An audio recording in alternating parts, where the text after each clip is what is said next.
Total 138টি সবেদা ধরে রয়েছে এই ছোট্ট 8-9 ইঞ্চির পটে। 2.5 বছর আগে আমি গাছটিকে এই পটেই বসেছিলাম এবং এই পটেই রয়েছে। এই 2.5 বছরে আমি অনেক চেষ্টা করেও এই সবেদা গাছে সবেদা কিন্তু ধরাতে পারিনি। তো যে বায়োমিক্স আমি যেটা বানিয়েছিলাম, এই বায়োমিক্স আমি 2 থেকে 3 বার আমি প্রয়োগ করেছি 15 দিন বাদে বাদে, এবং আজকেও আমি অ্যাপ্লাই করব।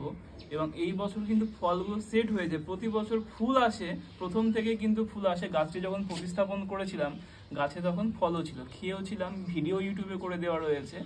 তো ফুল আসতো, ঝরে যেত। এবছর বায়োমিক্স দেওয়ার পরে এত পরিমাণে প্রোডাকশন হবে আমি ভাবতে পারিনি। একটা ফুলও কিন্তু মিস যায়নি, প্রতিটা ফুল থেকেই ফল সেট হয়েছে। দেখো কি পরিমাণে ফল কিন্তু সেট হয়েছে। খাবার দেওয়ার আগে মাটি রাখতে হবে শুকনো, গাছে ফল থাকায় বেশি খোঁড়াখুড়ি করবো না। সবগুলো কোনো মাপ হয় না, মোটামুটি 1 চামচ থেকে কিছুটা কম, জাস্ট এইটুকু। তবে চারিপাশ দিয়ে জাস্ট আমাকে এরকম করে ছড়িয়ে দেওয়ার পরে আমাদের জাস্ট জল দিয়ে দিতে হবে।